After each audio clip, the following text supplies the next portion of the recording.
My husband's mother is trying to take my dying daughter to Disney and told me I'm not invited, and my husband is on her side. Posted by you/MelodyBeatBop92. I have an almost 3-year-old beautiful little girl. She's just a few weeks shy of her 3rd birthday. My baby was placed in hospice 4 weeks ago after having gone into remission in late May. Unfortunately, the cancer has returned, and it is now crushing her optic nerve, and is about 8 centimeters long. Multiple doctors have recommended that we make our daughter as comfortable as possible, as they do not believe removing the tumor is a viable option. I have so much to say regarding her diagnosis, but heartbroken will suffice for now. My husband and I have been making tons of memories with her over the past few weeks. We've included family in some of these moments, but we both feel that we want to spend as much time with our daughter as possible. My mother-in-law called me yesterday to tell me she had booked tickets, a hotel, and airfare for a trip next month. I thought it sounded fun until she said she was taking our toddler with her, just her, my daughter, and her husband. She did not invite my husband and me. My daughter isn't even 3 yet. She has never stayed overnight anywhere, and my mother-in-law wants to take her across the country for an entire week. I suggested that my husband and I both go so that our daughter would be comfortable and, for God's sake, in the event that she passes away, she can't be gone for a week. Her nurses are here. Her care is here. I suggested that we all go for a shorter amount of time. I came up with various alternatives, all of which were turned down. I should add that even if my daughter were not in hospice, I still would not be comfortable with our toddler being across the country for a week without her parents. My child being in hospice adds another layer of complexity to the situation. I told my mother-in-law that the decision she made without consulting us was a firm no. She called me a few names and hung up on me. She then called my husband, insulted me, and suggested she would fight for rights before my daughter passes away. I'm already grieving. My husband said we should acquiesce to his mother's trip to avoid drama, even though he agrees that our daughter is too young. But I want to spend time with her before the cancer takes her. She's too little. I said no for various reasons, not just to say no. Commenter. I'd suggest discussing it with your hospice doctor. There's no way they would condone this trip and would likely be glad to discuss it with your in-laws. Hospice employees tend to be highly focused on the patient's well-being and supporting the immediate family through what is one of the most difficult times they will face. Ops response. I told 2 of our hospice nurses, and they were both floored. They thought I was joking and were appalled when they realized I was serious. My husband even told one of the nurses, "Well, my mom has good intentions." My daughter's care team, including 3 doctors, does not recommend that we fly. They also do not recommend being away for that long without care. I asked them to document everything. It's been a crazy day, and I'm shocked I managed to eat 1 meal. Edit. Thank you to everyone who took the time to share their thoughts and insights. I appreciate the outpouring of messages, and I'm sorry I haven't had a chance to reply to them all. I wanted to add a few things. My mother-in-law lives in the same county as us, in the same city as my parents. It's only about a 20-minute drive without traffic. However, my in-laws have always been very adamant that we visit them, so I usually take my daughter over every other week for a few hours. Rarely do they ever come to our home. My parents, on the other hand, like to visit and always have. My daughter is much closer to my parents for this reason. Anytime my husband and I go on date nights, my parents come over and watch her because they like for her to be in her comfort zone. This was the case even before the cancer diagnosis. Since the diagnosis, we've been in and out of the hospital for weeks at a time. My parents have still been very much involved by helping in the form of dropping off meals, assisting with laundry, etc. I am very close to my family, and they have been respectful of our need for space during this time.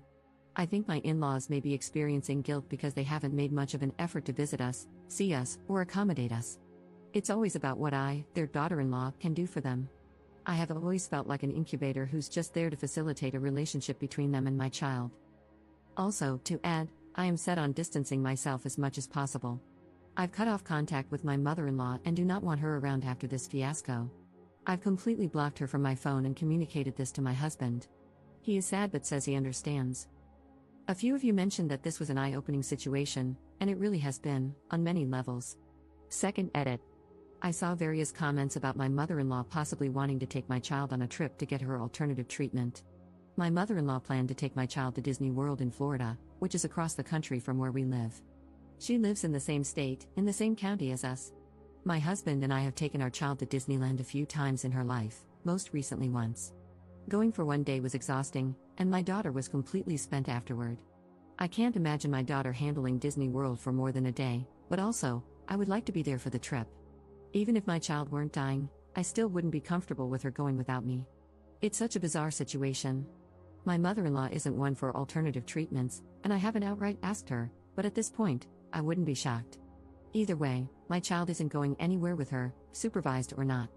I've already made that clear to my husband. If she wants to visit, it will have to be at our home. Even then, I'm still not on board after everything that has transpired.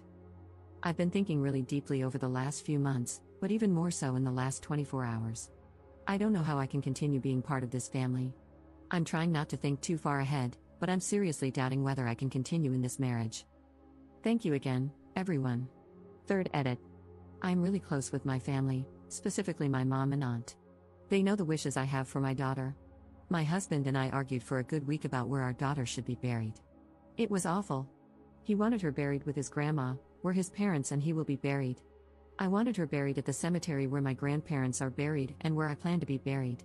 My husband is in the military, so I'm confused as to why he does not want to be buried with his combat brothers, but that's entirely up to him. After this fiasco with his mother, I put my foot down about where I would like my daughter's final resting place to be.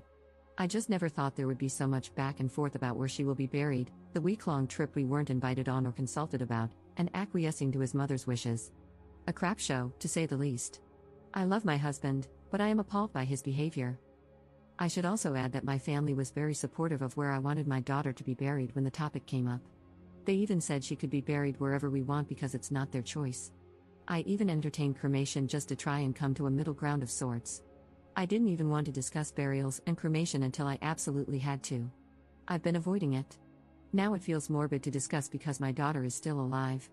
My husband's family was upset when they brought up the topic because I didn't automatically want my daughter buried in their cemetery of choice. Their main argument was that my daughter carries their last name, so she should go there. My argument was that my family already has 4 open plots, and I want to make one a double for when my time comes. I'm even exhausted writing this because this is my life, and it shouldn't be. We should be a team, united in grief. Now I feel like all I have is my baby and my family to hold me up. Update 1 week later. It's been a few days since I've been online, and I've read some of the messages. Truly, thank you to everyone who has sent their warm wishes, support, encouragement, etc. It's been very touching, and I'm so grateful. My daughter has begun slowly deteriorating, and it's all become very overwhelming. My husband now realizes that this time is precious. That we are on borrowed time, and that our time as mom and dad is the most important. We've had 2 sessions of grief counseling and couples counseling while my daughter sleeps. Our therapist has really helped us both understand how borrowed our time is and how this time truly is for us. Everyone else is secondary. That's not to say that extended family isn't important, they are, but there is a lot of extended family, a lot. However, I'm not sure I will be staying married in the long run. That said, this isn't the time to make such a deep decision. I am emotionally drained from all that has transpired, not only this past week but this past year. You truly see people's true colors when crap hits the fan. An example of this is that on my phone, I have 8 different alarms each day for my daughter's medications, daily. I have been the one who flushes ports, administers medication, cleans up vomit, gives back rubs, and so much more. I have been in this through the thick of it, having to learn everything, because no one else will. My mother has been the only person who has asked how I'm doing, who has brought me coffee and meals, held me when I've cried, and been in my rock. My husband is sometimes emotionally present, but usually, he's not.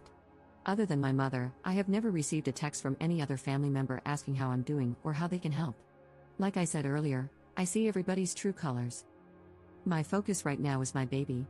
I will focus on everything else when the time comes. But for now, we are surviving, and we are trying our best. Thank you again.